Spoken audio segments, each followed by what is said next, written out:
This past September, we traveled to Hangzhou, China to visit the Yamaha Guitars factory. Unlike a lot of other guitar manufacturers that just sell their brand to the lowest bidder for manufacturing, Yamaha has built this factory from the ground up with its employees trained by Japanese master craftsmen. Welcome to Hangzhou, China. We're here this morning at Hangzhou Yamaha, which is a very large state-of-the-art acoustic guitar factory here in the area.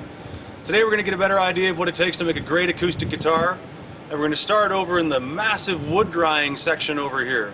I'm going to take a walk over there, and as I do so, let's take a quick look at some fast facts on this factory.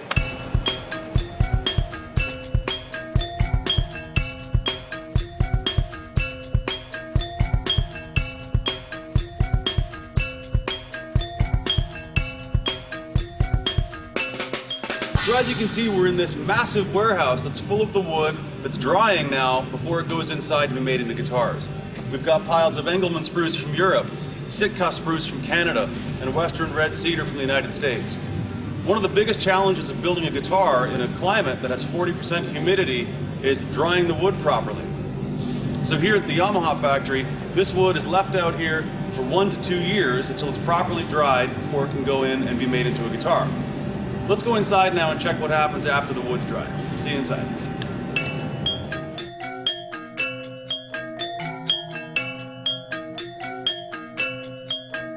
So after the wood is dry, it's brought in here and stored in different grades to make guitar tops. This gentleman here is picking out different APX guitar tops, and they'll be taken over, they'll be cut, sanded, sound hole covers cut in them, and bracing put on them. Let's go check that out now.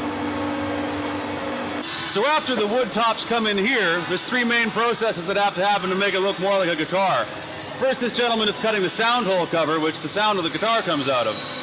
Then he passes it on to this woman here, and she's cutting the guitar top on a bandsaw. When she's done, it'll look like the top of a guitar. And then finally in this process, we move over here, where this woman is applying the rosette, which is the design around the sound hole, and she's doing that by hand with tweezers and glue.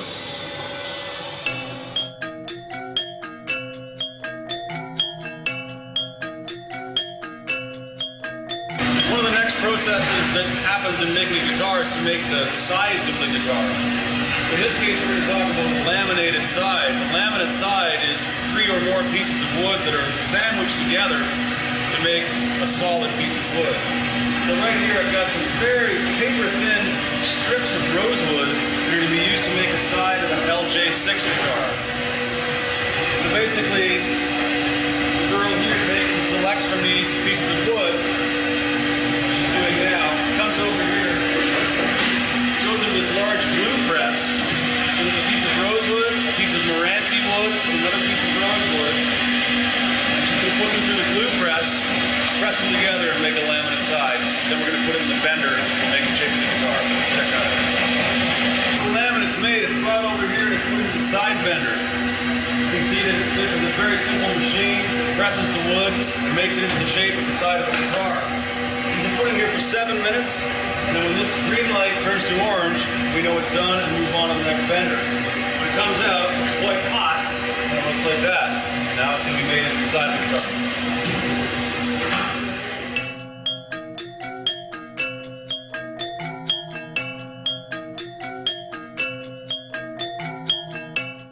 So we're over here now, and we're going to look at actually bracing the guitar top.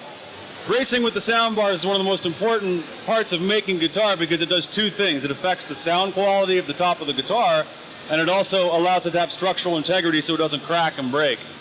So what we're seeing here is a very old, simple technique of gluing the bracing here onto the back of the guitar.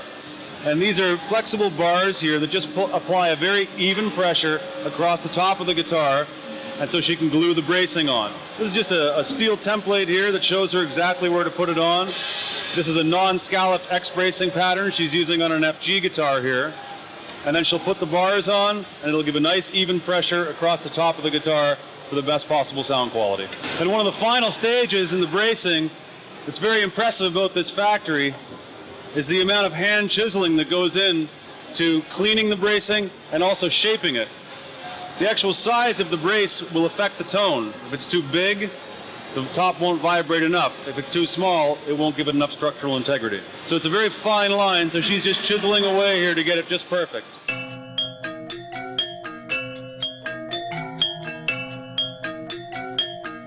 Now when the guitar back and sides and top have all been put together, one of the things that we do is cut what are called binding channels. Binding is a plastic or wood decorative piece that goes around the outside of the guitar, and so the box of the guitar is taken here, and we cut a channel in here all the way around the guitar, and then we apply the binding, which is what these two women are doing here. Let's have a look.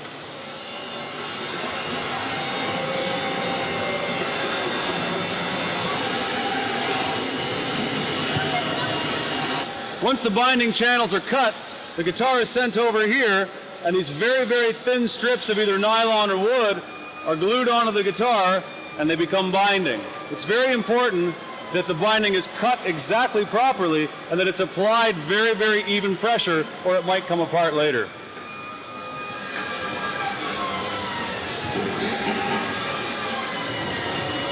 So after the body's been put together, we need to put a neck on it.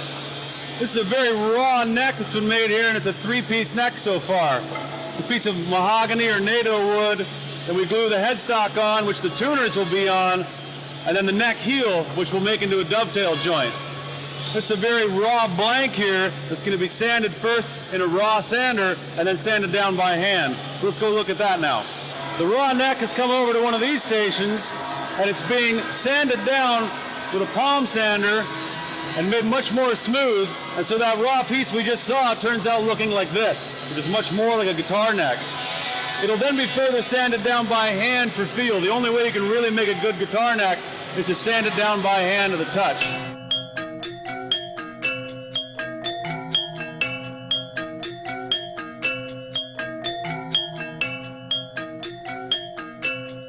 So now that the neck has been finally sanded, it comes over to this station, and a dovetail joint is made, and the guitar neck is attached to the body.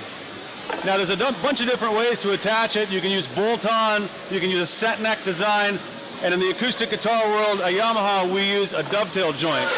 Because a dovetail joint is the tightest way to build that relationship between the neck and the body of the guitar itself. So what this gentleman is doing is he's hammering the neck into that dovetail joint, and then he's removing it and shaving off maybe a 32nd of an inch off of it to make sure it's the tightest possible joint.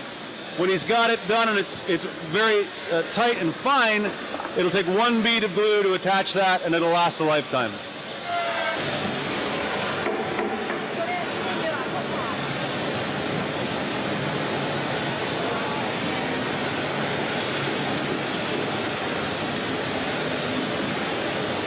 All right, so now that the neck has been attached, we're ready to bring the guitar into the spray booth and put the undercoat and the top coat on it. Let's go check that out now. As you can see, the employees are trained to make sure that the coat is very even on the guitar.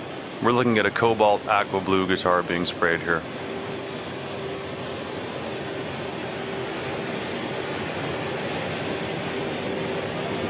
So you can see that blue guitar that was started over there ends up looking great like this in the end. Now it's time for these to go back into the shop and have the fretboards put on them. So now that the guitar has been sprayed, it comes out here and we attach the rosewood fingerboard onto the neck. And the frets are pounded in by hand, and they go into the fret press over here where they give them the final pressing. After the fretting's been done, it's time to attach the bridge. A bridge is made of rosewood, and it's going to actually hold the strings and the body end. So that's attached by hand and glued on, and then it's put over here to dry in the presses. Okay, so we're almost in the final stages here. We're putting the hardware onto the guitar, which is the tuners, and it's going to be strung up, it's going to be tuned, and it's going to go to the final inspection stage. Now, every single guitar in this factory goes through the final inspection stage, whether it's a $199 or a $1,500 guitar.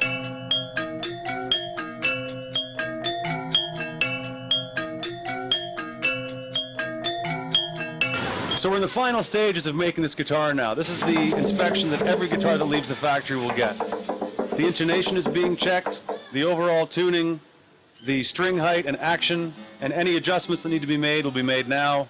And if there's a problem with the guitar, then it'll be sent back.